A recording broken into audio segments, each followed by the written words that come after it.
Hello YouTube, this is the Bucket coming at you today with my Bulgarian Makarov. This comes in at 26 ounces. It is 6.36 inches in length. The barrel length is going to come in at 3.68 inches. The width is going to come in at a 1.16 inches. This double action, single action firearm was the replacement for the Tokarev TT-33. So in the 1940s, the Soviets had decided that the TT-33 was a great firearm, but it really didn't fit with modern warfare. See, the TT-33 fires the 7.62 Tokarev round, which is a really hot, really snappy round, which as such requires for a locked breech, meaning to keep the gun safe, the barrel needs to move back with the slide to allow enough pressure to be released when the bullet comes out before the chamber opens, which means a lot of moving parts, a lot of really, really fine manufacturing needs to go into these pistols. And they decided that that was just not necessary for modern warfare. So they opened up a pistol trial, and a young engineer from the Tula plant named Nikolai Makarov submitted a design for a new pistol. And this pistol was, inspired by the Walther PP, and it fired a new cartridge, the 9x18 Makarov. And this bullet does not require a locked breech, which means you could have a blowback design, which means this barrel is fixed, it's pinned, and that reduces manufacturing costs, but also, since it's pinned, should increase accuracy of the pistol, which were some really good things. And the Soviets looked at this and decided that they liked it, and they adopted it as the 9mm Pistolet Makarova, and it's colloquially called the PM. Again, this was designed or inspired by the Walther PP. That doesn't mean it's a direct copy, though. The Walther PP and PPK require over 50 parts, and this one only has 28, 29 if you include the magazine that is released with a heel release. It is a double action, single action design with a decocker safety. The decocker actually really locks up the whole pistol. The slide won't move, the hammer won't go back. It is kind of unique that it's an up throw. The double action is long, heavy, but smooth, and the single action is a little bit long on the release, but then a nice smooth trigger pull. As far as styling, it has that cool Cold War Bakelite plum grips with the star on it, and then the plum accent pieces in the decocker and in the hammer, which makes it really, really pretty cool. As far as markings, you'll see some different markings on different ones. Right here you will see a circle 10, which that is the mark for the Bulgarian manufactured firearms. If you get the Deathly Hallows kind of look one, that means it was made in Russia. If you see a diamond with a circle in it, that means it was made in East Germany. A lot of the forums will tell you the East Germany, German ones are kind of the highest quality. Although I'll be honest with you, my Bulgarian one I love. You'll see a lot of Chinese ones made by Norinco. Actually, a lot of those were made for import, and a lot of them are actually in 380. Some of the different ones were actually made with a double stack in 380, but the actual military surplus pistols will all come in the single stack. The Russian ones are 10 rounds, not 8 rounds. As far as other markings, you will see the markings here. That is a KT. That's going to let you know the month in a Bulgarian one.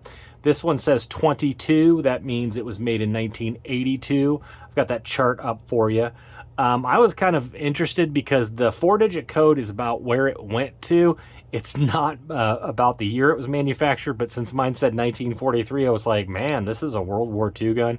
It's not. It's made in 1982. You'll see the same markings right here on the frame as you would see on the slide.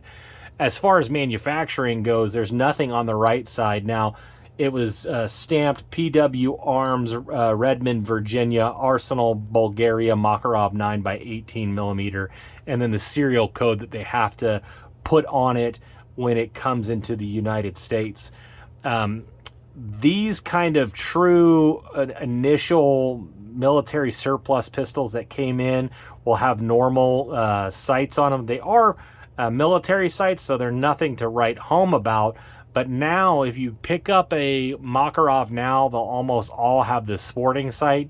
And unfortunately, if you look, this front sight is milled into the gun. So if you just smack a target sight on the back, it's not gonna hit where you want it to. So a lot of the newer Makarovs that have come into the country are not nearly as sought after as some of the original ones that come in. As far as kind of other things to look at on this, it's kind of cool that the gun will lock up on the last round, and you can actually even drop the slide. But unfortunately, it actually is being held open on the follower of the magazine, so that's not ideal as far as conceal and carry goes. If you're a really good shot, you know the 8 shots are going to get the job done, that's not a deal breaker by any means. When they came into the country, actually they usually came with a holster, and they actually fit really pretty nice in the holster. And I guess if you wanted to, you could go to the range and, you know, have this in the holster, and you could, you know, pull it from there.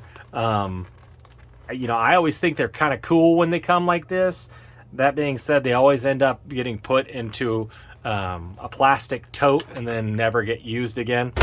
So originally they came in with 2 magazines. The one I got only came with 1 magazine.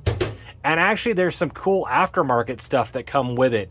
The FAB Defense grips are really pretty cool. I can kind of put it up here. It will actually give you a little beaver tail, and it's hard to see, but you could actually see that it actually puts a little bit of an undercut into that beaver tail, which makes it feel super, super comfortable, and has a lever that goes back and forth. And actually down here, if you can see it on the camera, there'll be a little protrusion that comes out here that will go into the magazine release right here, and then it will allow you to drop the mag from a thumb throw, which is really pretty cool. And actually, I'll tell you, it felt really good in the hands. As far as it being tacty useful, not really, considering as soon as you drop the mag, which it will drop free, the slide runs home, and you're still going to have to put a new mag in and then run the slide. So how much does the actual feature of being able to drop the mag from your thumb?